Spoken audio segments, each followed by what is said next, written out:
Hi, my name is Gibson, and I'm the co-owner and creator of the Personal Development School.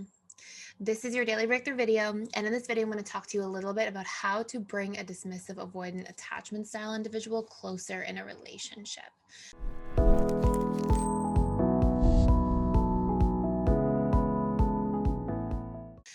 And I'm going to start by saying a disclaimer. This isn't a healthy, non-manipulative way because the point of this isn't to like trick people into being closer. The point of this is to like identify ourselves, our own needs, our love languages, how to communicate using like emotional literacy in a relationship so we can identify what we need, we can ask somebody else what they need, and we can have this back and forth in a healthy way. So there are going to be three major points here that I want you to follow along with and sort of get the ideas generated as I go through them. Um, we all have principles of communicate of human connection, not communication, of human connection. And these principles of human connection really create bonds between people. And some major focal points we're going to focus on is that we form bonds by meeting each other's needs, by speaking each other's love languages, and by opening up about our fears and our vulnerability so that we can better understand one another and then build a bond through the ability to take each other into consideration and learn to consider, oh, you feel afraid when I do X, Y, and Z. So I'm going to make sure I don't do that so often. Or you feel hurt when I say X, Y, and Z. So I'm going to make sure I rephrase the way I'm communicating. And when we learn to see other people, and I don't mean like walk on eggshells, I mean just do our own due diligence to take somebody else into consideration in a healthy form. That's actually a big component of how we build trust. So for example, if I know somebody's sensitive to criticism for whatever it might be, like their job or just criticism in general, and they vulnerably share that with me, I can consider them when I'm communicating. I can, still approach being critical about things that I think may be important to the growth of a relationship, but with honesty and in a more constructive or gentle format so that I can be mindful of their wound. If they make criticism mean they're about to be abandoned, I might just start off conversations by saying, hey, I'm not going anywhere. I love our relationship, but I want to touch on a couple things I think are important to grow the health of our relationship long term. And these things are X, Y, and Z. And that way I'm being mindful, taking them into consideration. I'm more likely to be heard. We're building trust, and then we can work through things more constructively together. So I hope that makes a lot of sense.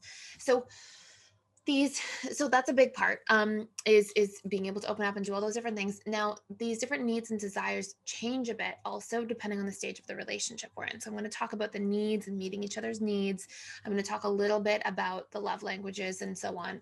They do change a little bit. So we're going to sometimes value certain love languages or certain needs a little bit more in the dating phase versus the stability phase of a relationship or the bliss phase all sorts of time later. We're going to have more vulnerabilities that need to be shared in the power struggle phase. The power struggle phase of a relationship literally requires the rite of passage to pass through that is all about vulnerability and acceptance of somebody else. But we're going to talk specifically about the dismissive avoidant and bringing more emotional closeness into this relationship through being clear about needs, love languages, and how to sort of open up a little bit more about your own fears and get them to open up about their fears. So a few things you obviously want to know and validate that like actively say you see, you hear, you understand, so that they know, otherwise they won't. You need to understand that they need independence, autonomy, and time to recharge alone. You knowing that and validating it doesn't mean you then take that need and bulldoze your own needs with it. That's where people go very wrong in this relationship and then end up feeling very upset and blame and all these different things.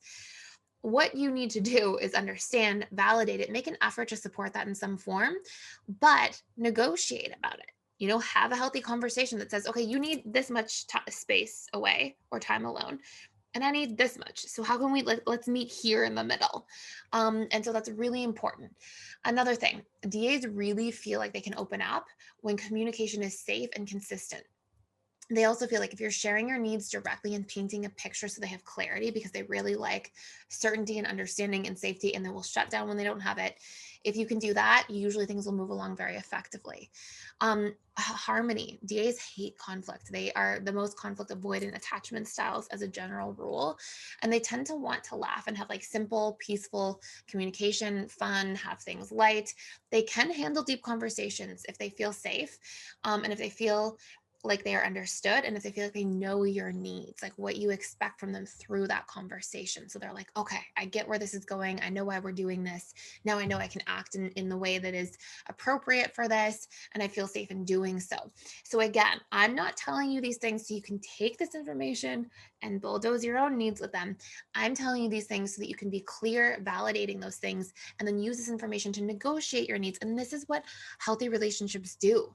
They acknowledge both sides, they take both parties into consideration, and then they have healthy conversations in an honest and straightforward way about how to find a healthy compromise in the middle ground. Okay. Versus nobody says anything about needs. Both parties expect each other to mind read. Then we both self-sacrifice and give up our time when we wouldn't want to, or give up our space when we wouldn't want to, or diminish our time with somebody when it doesn't feel comfortable and settle for breadcrumbs. Like, we don't want to be doing any of that stuff. We want to be honest, straightforward, clear, acknowledging, and then have open, healthy communication around these things. The next piece is love languages. Acts of service is huge for dismissive avoidance. Doing things for them, helping them with a project, helping them with chores around the house, driving them to the airport, showing support in areas of life that are important to them, enjoying a hobby with them, all that kind of stuff. Gifts are much stronger for dismissive avoidant females as a general rule than males. And they don't have to be something big. I know sometimes gifts as a love language get a lot of get a bad rap.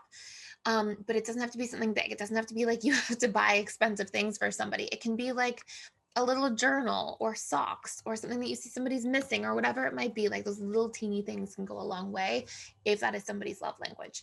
And then words of affirmation. DAs do not like excessive compliments at all.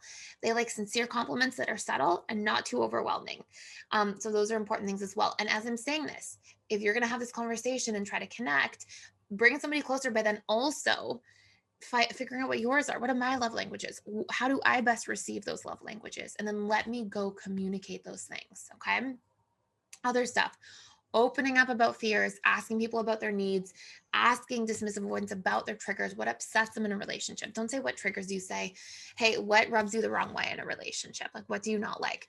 Often it's things like being misunderstood, criticized, afraid of losing their independence or autonomy that they tend to associate with keeping them safe. And then when we address these things, acknowledge them, let the person know I hear you, and we can create strategies to move these things together. All these things are huge. Okay. Now, I have really in-depth courses about this stuff. A couple that we have to sort of dive into first is um, the needs courses inside the school, so you can understand your needs and the needs of somebody else's.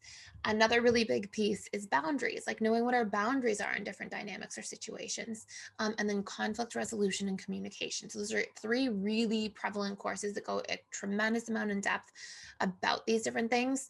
How to repair any relationship is coming out soon as well, though I would do the boundaries course first no matter what, and helps you really navigate these different pieces and really dives into like the rebonding phase of a relationship, like two people reconnecting, what are all the steps, repairing relationships, all these different things. So you can check all those different things out, as if you want to go deeper, those are some good recommendations I have. I know I get a lot of questions about that stuff.